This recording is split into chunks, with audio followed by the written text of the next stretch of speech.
चलिए, सुबह की शुरुआत ईश्वर के साथ और ईश्वर के नमन के साथ अपनी सुबह की शुरुआत होती है।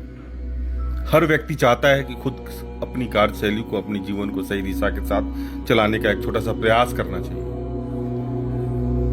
इंसान जो भी हो, उसकी अंतिम यात्रा चार कंधों पर ही होती है, लेकिन अंतिम समय तक वो अपने शरीर को कार्यान्वित करके गतिशील में बना करके चलता रहे, इससे खूबसूरत चीज आपके जीवन की हो ही नहीं सकती है। इसलिए हमेशा अपने जीवन को सही और सुचारू रूप से चलाने के लिए अपने को हमेशा एक्टिव, अपने को हमेशा ऊर्जान्वित रखने की जरूरत है।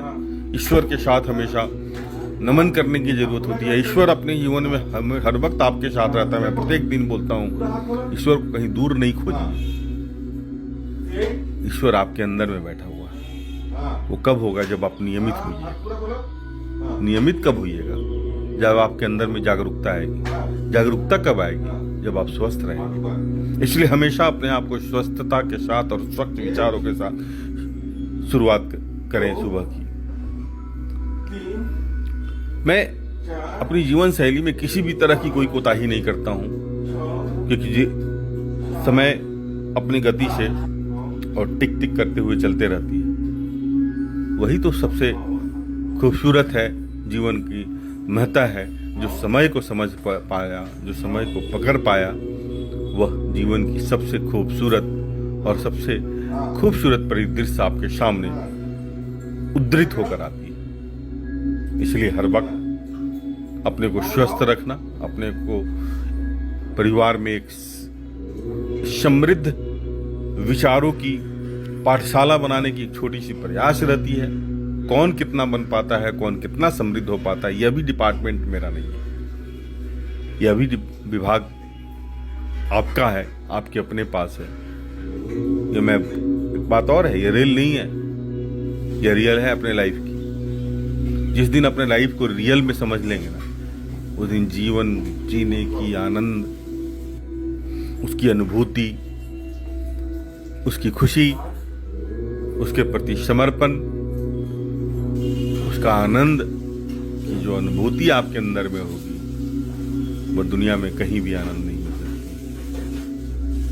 अंतःकरण की आनंद को जागृत करना, अंतःकरण की जागृति को जागृत करना, और हमेशा अपने जीवन को एक सही दिशा और एक सही दशा की तरफ लेकर चलने की प्रयास ही आदमी को, मनुष्य को एक सही जगह पर पहुंचा सकता है।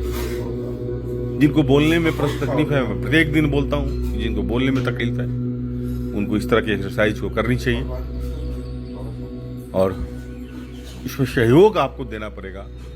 लेकिन आप सहयोग कब देंगे? जब आप खुद नियम में रहेंगे। आप खुद नियम में नहीं रहेंगे और सहयोग कैसे दे देंगे?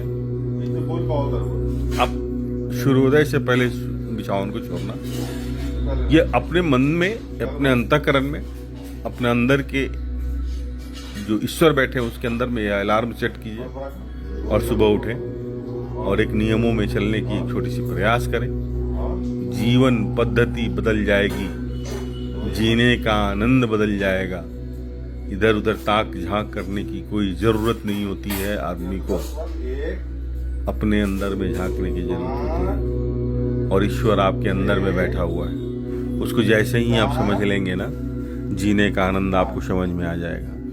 इसलिए हमेशा सही दिशा के साथ अपने जीवन को चलाने की छोटी सी प्रयास है, और उसी प्रयास के साथ अपनी सुबह की शुरुआत होती है। माइग्रेन, सर्वाइकल स्पॉन्डिलाइटिस के लिए बहुत अच्छी एक्सरसाइज है। कम से कम 6 बार उल्टा, 6 बार बाएं, 6 बार दाहिने, 6 बार ऊपर, 6 बार नीचे और 6 बार आगे पीछे करने से आपकी जो भी माइग्रेन से रिलेटेड प्रॉब्लम होता है, या सर्वाइकल स्पॉन्डिलाइटिस से प्रॉब्लम होता है, वो समाप्त होता है, कम होता है। करने की कोई, लेकिन आप नियमित करें। हम लोग क्या करते हैं कि 2 दिन करते हैं, 3 दिन करते हैं, या कोई गोली नहीं है, ये गोली खाएंगे और दर्द खत्म हो जाएगा। इसको प्रत्येक दिन अपने नियमों में शामिल करने की जरूरत होगी, और सबसे बड़ी बात है, इसका आनंद लेने का जरूरत होता है।